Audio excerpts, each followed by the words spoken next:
All right, Mariner fans, we're back for another week of Meet the Staff Monday. This week we are joined by head men's basketball coach Rob Pryor.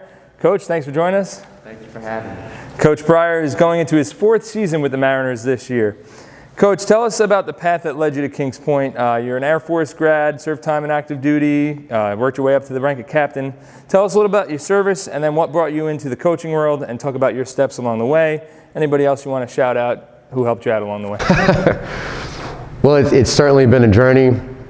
I really, after leaving the academy, I wasn't sure exactly what I wanted to do. I knew I was going to be a contracting officer in the Air Force, which was my first job. But I didn't know I wanted to coach until I coached a group of middle schoolers. And before the game, I got so excited and so nervous that I threw up in the bathroom before the game. So at that point, I kind of knew that that was the path that I wanted to pursue. I don't throw up anymore before games, so we're past that, fortunately. But you know what ultimately led me to Kings Point is just the fit. You know, we have unbelievable young people here with character and integrity, and with my service academy background, it really made it a great fit. And you know, one of the things you want to be able to do as a coach is to be able to relate to your student athletes, the things that they go through, some of the adversity, and also obviously celebrate their successes as well. And the opportunity to do that in this environment was something that really appealed to me, and just fortunate to be given the opportunity to coach here. Yeah. And is there anybody who helped you out along the way you want to shout out? Or Yeah, I think there's been several coaches who have helped me out, you know, along the way. At the risk of making some of them mad, I would just say, you know, Reggie Minton, who was just retired as a deputy executive director of the National Association of Basketball Coaches. He was the head coach at Air Force when I was there as a cadet, has been a mentor of mine, you know, since that time. And then Dean Christian, who really gave me my first shot at college coaching as his assistant at the Air Force Academy Prep School. And he was also my JV coach when I was at the Air Force Academy. So I've had, you know, long-standing relationships with those two men.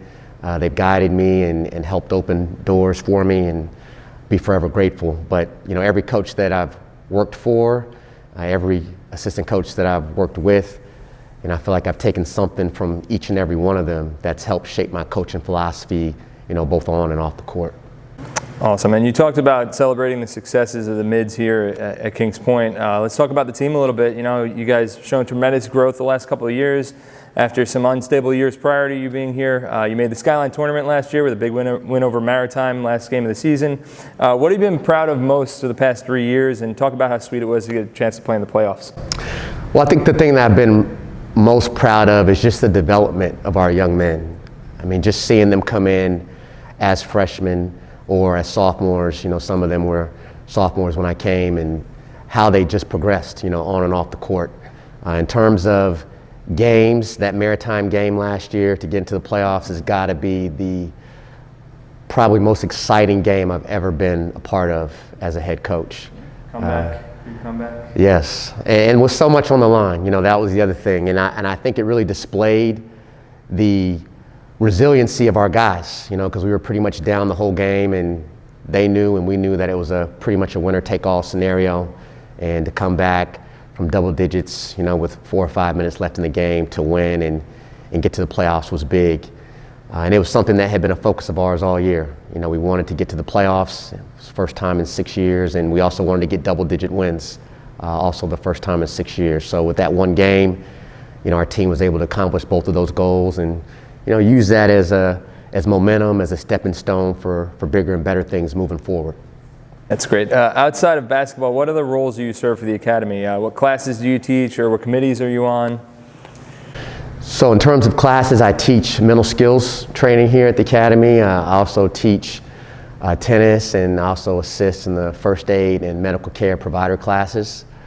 In terms of other things that I do outside of teaching, I'm a faculty advisor for our Athletics, Cultural Diversity, Inclusion Committee, which has been a tremendous experience and something that we've just recently started. I'm also the advisor for the Cultural Diversity Club here on campus, and I'm a faculty advisor for our Fellowship of Christian Athletes. So there's a lot of things to get involved in outside of athletics here, and that's another part I love about being the coach, is having the opportunity to be impactful in areas outside of just basketball. All right. And you mentioned the Diversity and Inclusion Committee. Obviously, it's been a very tough year around the nation, really around the world with the pandemic this year, and then the social injustices that we had to face over the summer. Talk about how important it's been to have this committee, what the goals are for it, how impressed you've been with how the midshipmen has stepped up and took a leadership role for this very sensitive but important issue. Absolutely. I think we have to give a lot of credit to our superintendent, Admiral Buono, and also our athletic director, Chris Schnatz, for really getting behind the creation of this Diversity and Inclusion Committee. And then secondly, I would say the midshipmen have done an incredible job in terms of buying into what we're trying to do. Over the course of my career, 9 years in the military, and this is my 20th year as a college coach, I've seen how important it is to be able to be diverse and inclusive in different organizations and different situations, and to value each member's perspective, because at the end of the day, that's what diversity does, is it brings different perspectives to different situations, and ultimately, the more opinions and viewpoints that we can have, it gives us the opportunity to come up with the best solution, to our biggest challenges. So I think for our committee, in terms of the goals, what we want to do is we want to educate, first and foremost, about issues surrounding diversity and inclusion.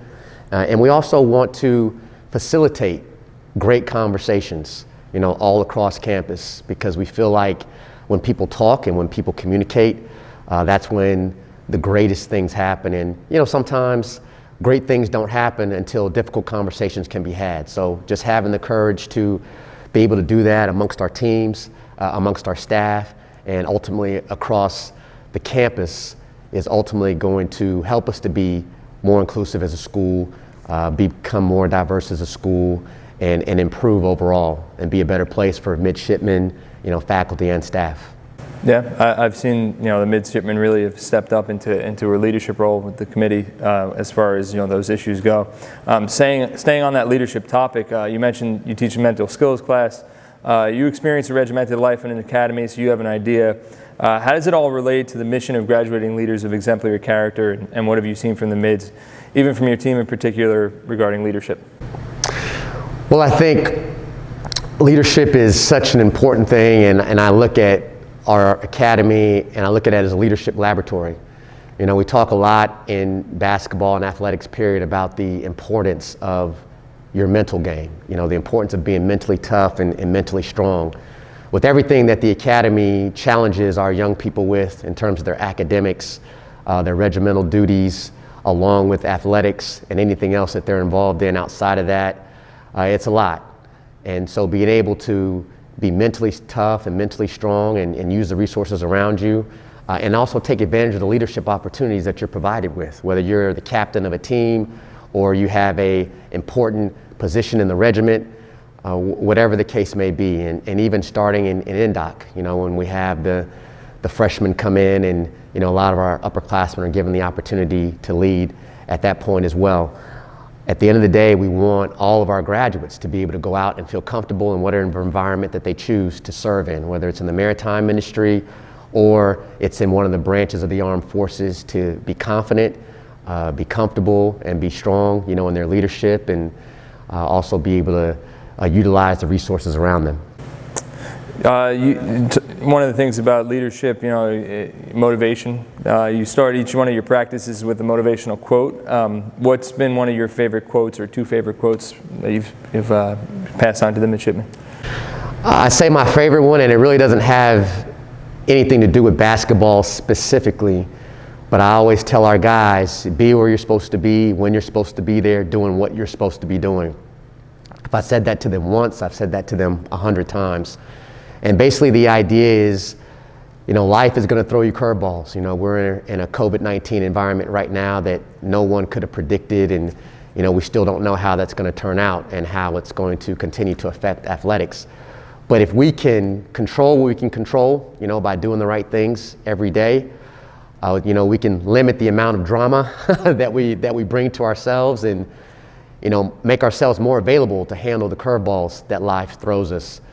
The other one that we like to talk about, and this is more team related, and I think one of our players, one of our seniors, Seth Barnes, talked about it the other night, is there's no limit to the good we can do when no one cares who gets the credit. And that really speaks to us as a team, working together as a team, whether you play 40 minutes a game or whether you're a walk-on and you don't play a whole lot, everyone has an important role. And if you don't play a lot, you're just as happy when we play or when we win and you don't play as you are, if someone else is doing it. So what we have to do is constantly stay in that team mindset, and I think the guys have really bought into that, and it's become part of our culture.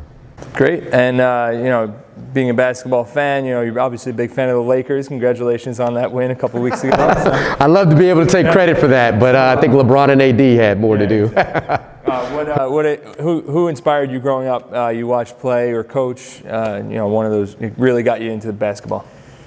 So I was a big Michael Jordan fan and a Chicago Bulls fan, and I ended up switching to the Lakers because Kobe Bryant was the closest thing to Michael Jordan, just in his intensity and the way that he played. And so I've been a Lakers fan ever since. And so it was really great and gratifying to see that team pull together, in light of the tragedy of his passing and his daughter's passing and the other people in that accident, to come together for a common goal and win a championship, not to mention the bubble. So, really excited about that and hoping for great things for the Lakers moving forward. I'm a Net fan, so we'll see. Maybe Lakers and Nets finals next year. Yeah, maybe. So tell us about your family, your wife and your sons. Yeah, so my wife, incredible woman, she's an educator in the school system, and I have 4 sons, ages ranging in 15 to 11, who eat me out of house and home constantly and are starting to tower over me now. But they love it here. It's a fit. Our family environment, the way that we do things at home, is very similar to the philosophy that we have here at the Merchant Marine Academy, and that's part of the fit. As a coach, when you come to a school, for me, it's not just about me. It's about my family, and we would not have pursued the opportunity if we didn't feel like it was going to be that. And it's been tremendous. Going into year 4 and hoping to be here for much longer. Nice. And staying outside of work, what are some of your hobbies? What do you like to do with your family? So we play a lot of 3-on-3 basketball, as you might imagine. We like to watch movies. We play competitive games, and my kids play different sports, soccer and flag football. But a lot of it revolves around basketball. Everybody in the house is a basketball fan. Everybody has a team, that we root for. Not always the same team, so that creates some interesting conversation in the house. But we just like being together, as a family. At the end of the day, just being around each other, and that's been one of the benefits, of anything when you talk about the COVID-19 and really being forced to spend more time together, as a family. And it's been a blessing, and been fortunate to be able to do that. That's great. I guess you mentioned watching movies. What are some of your favorite movies, or some of the favorite movies you've seen or books you've read? So I have to go with favorite movie is Remember the Titans. I'm from Virginia, and so down in the Tidewater area. But I just absolutely love that movie, and the lessons in that movie, ironically, are relevant to today, especially with the environment that we're going through. But I could watch that movie, 100 times, over. I probably have. All right, great. Well, Coach, thanks for joining us this week. Really appreciate it. All right, thank you for having me. Mariner fans, now you know more about head men's basketball coach Rob Pryor. All right, thank you. Go Mariners.